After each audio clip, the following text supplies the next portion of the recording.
McCauley at Pray It Off in Syracuse, New York. And living a healthy lifestyle means learning to love yourself. And I'm not perfect, but I've made a lot of permanent changes. I don't have 2 bottles of coffee creamer a week.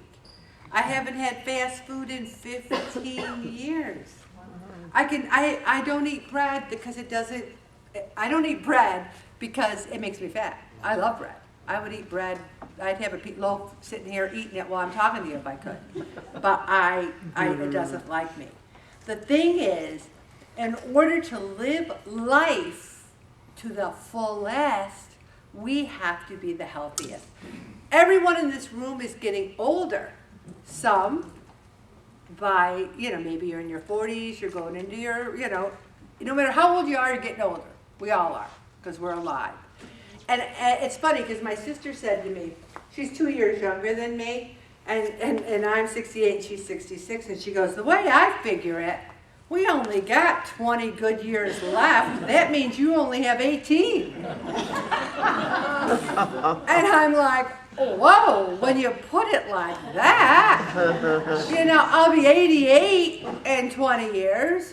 And there's a few people in this room that are close to that, and they're in pretty darn good shape because they've been in this group for a while. They've lost 50 pounds or so and kept it off. And that's the kind of 88-year-old I want to be, God willing. The thing is, if we are unhappy with our weight and how we look, we can either try to do something about it or bringing it up every day for the rest of our lives. I'm so sick of it. I want to get it over with, but will I ever get over it? You see, I don't know if I believe, and I think everyone in the room pretty much, maybe not everyone, but a lot of people can join me.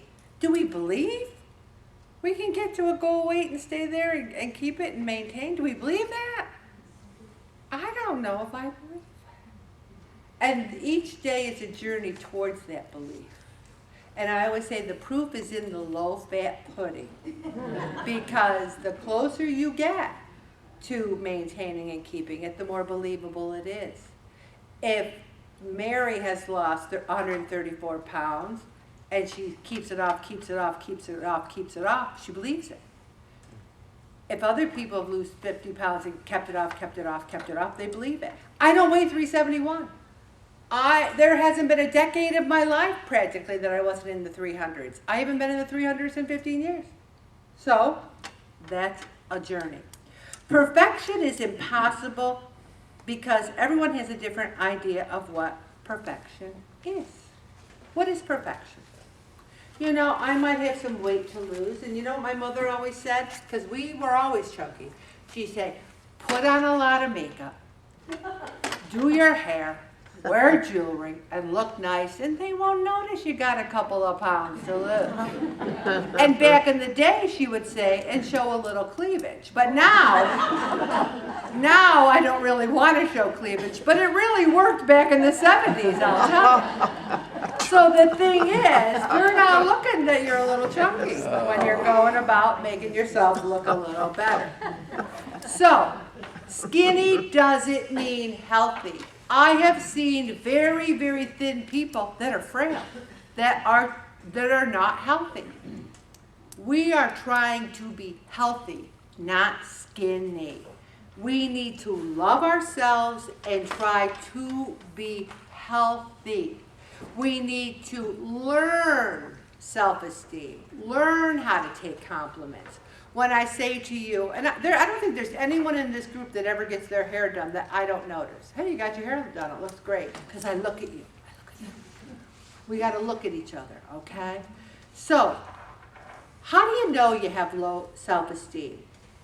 Are you plagued with anxiety, anger, hostility, a lack of self-confidence, nagging feelings of inferiority and depression?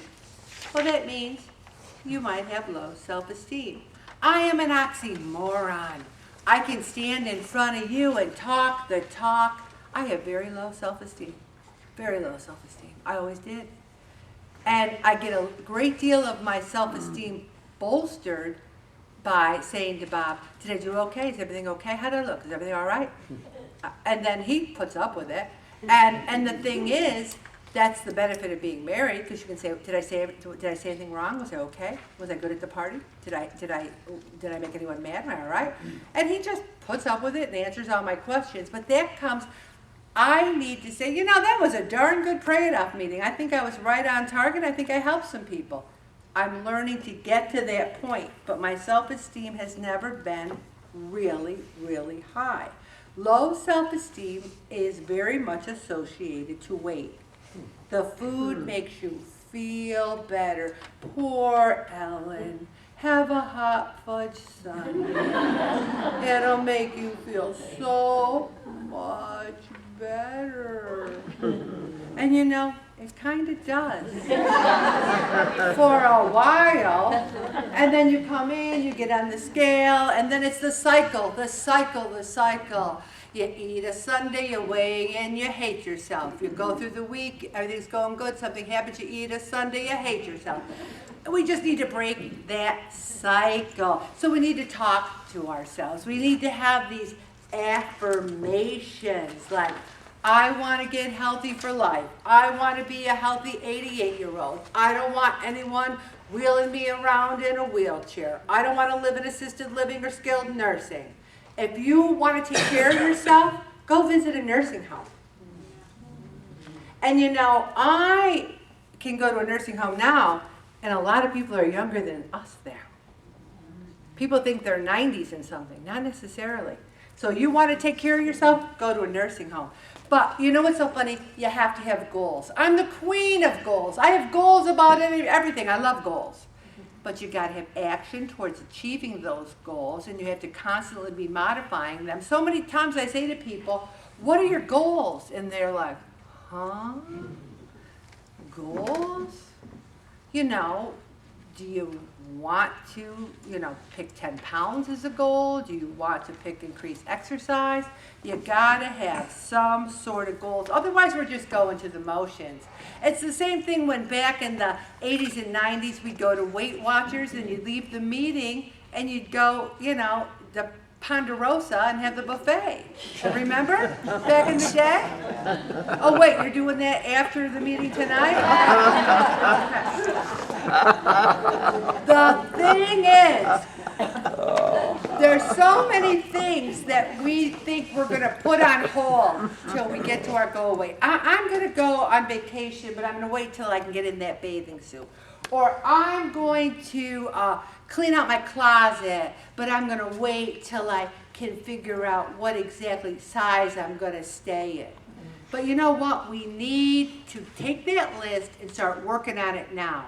We need to say, okay, in my closet, I'm not saying me, but I'm just using it as an example. Let's say there are 18, 16s, 14s, and 12s. So let's say you're not in the 18s, but you're afraid. What if I get back in the 18s? I better leave them right over there, because I got rid of I'm just pretending, this isn't me. I got rid of those clothes once, and then I had to buy new ones. So I better keep those 18s. So I'm in the 16s, but those 14s, I know I'll get into them someday. And the 12s, just maybe I will. So here's what I suggest. You're in the 16s. You've been up the 18s, and you write 18 in marker on it, or some code so no one will know it's an 18 if they see it. You put them in the storage space or the basement. The 12s, I would say, you bin those suckers up too. And you put them somewhere and you write dream on it. Then the 16s you're in. So you can keep the 14s because you want them right over there. Put them all together, the 14s. Because then you can say, okay, I'm in the 16s. And then maybe I can get into 14s. But you got to organize your closet now.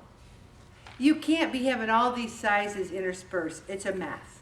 And you need to recognize that you are more than your weight. And then look at your health. If I were to list my health, well, I have low blood pressure, I have low cholesterol, I have a low heart rate, I don't have diabetes.